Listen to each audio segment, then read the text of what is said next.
Congratulations!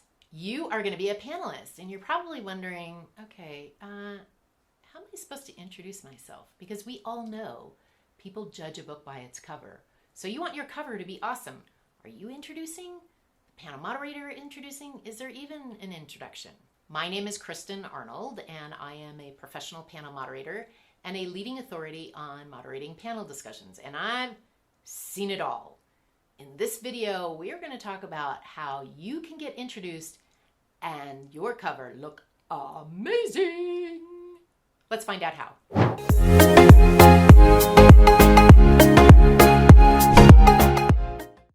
When it comes to introductions, no one wants to listen to your bio.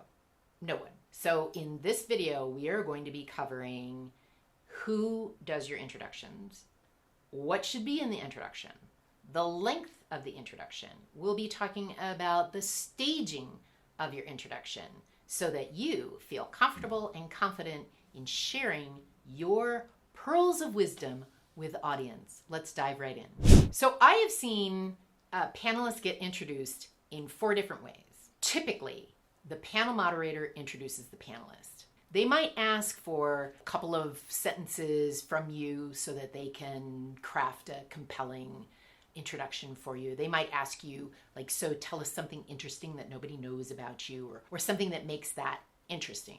But the panel moderator will tee that up. I have also seen the situation where you introduce yourself.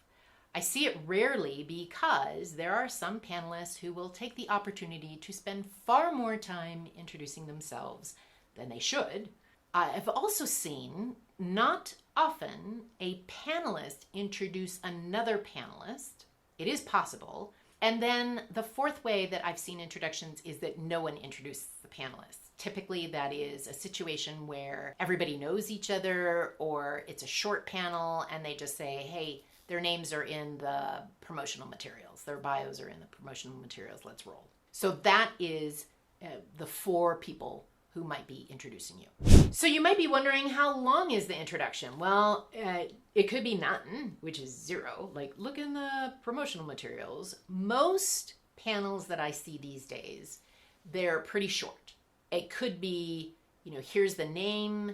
They don't even say the position or the organization because that is supported on a PowerPoint slide where, as each panelist is introduced, there is some information, or there is a summary slide that's at the end of all the panelists being introduced, and it has their name, company name, contact information, maybe even a QR code about where to get more information about them. What I find is that piece you can help craft and create, or you can leave it up to the wisdom of the panel moderator. But they pretty much have the choice about how much they're going to include or not. Usually they're pretty short. Sometimes panel moderators will actually do a paragraph or so, which starts getting long, and you never ever want it to be a long bio. Like, I recommend nothing more than a paragraph. So there's a couple of different ways that you can do an introduction. The easiest one is you read it.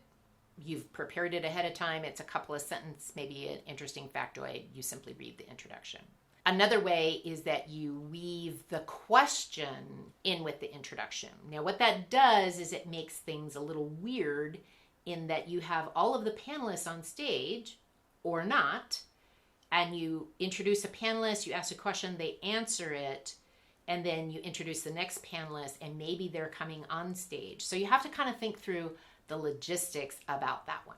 It happens to be my favorite I call it stringing a pearl, like a pearl necklace. I'm going to string them until we get all of our panelists seated, and then now we're in discussion mode. So it kind of actually sends the signal to our panelists that now it's a free-for-all. No, it's a facilitated conversation. Another thing that you can do as a panel moderator when you're sharing an introduction is to share a concise story about that person. Maybe they fed it to you, or maybe you learned it in your research, but there's a story about why they're important in that conversation. And sometimes you will be asked to present some initial remarks. So you'll be introduced and some initial remarks, And for that, you want to be very clear about how much time you have for your initial remarks. It might be 2 minutes, 5 minutes is tops. Make sure that you have that nailed down. You don't have to use it all, but make sure that it's clear and concise because your audience will judge this cover on your initial remarks. It's important for you to know from your panel moderator about how the timing is important as well. Are you going to be introduced individually? Are you going to be introduced all at once? Or groups of people, like 2 at a time, which I've also seen. And then where do you sit? So be very clear about when you walk on for the introduction. Most panels, you're already sitting there. Not so much. If there's a presentation involved or some initial remarks, I would suggest that you stagger your walking in until you are actually physically introduced. I don't know, have you thought about all these different ways that you could be introduced?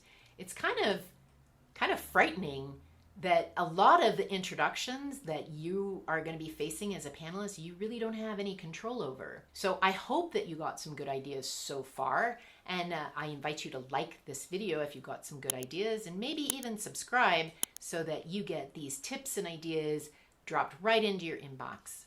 So thanks for liking the video. Appreciate that. Let's talk about seating order. Maybe your panel moderator has already decided in which order you're going to be seated. And if there's a PowerPoint slide, I highly recommend you sit in that order. Some people don't care. That's okay. Here's my tip to you. If it hasn't been preordained, you figure out where you want to sit. And there are different places to sit based on what your objectives are. So if you are seated closest to the moderator, that means that you are in an easy space to grab that person's attention. It's an easy place for you to be having a conversation with the moderator, with the audience. It is harder to grab the moderator's attention if you're sitting on the opposite side. It is easier for you to have conversations among your panelists if you're sitting in the middle. You might want to think about your panel placement. There are advantages and disadvantages, and none of them are perfect, but you should pick the seat based on that which supports the reason why you're on the panel. So there's no right way or wrong way for you to introduce yourself as a panelist.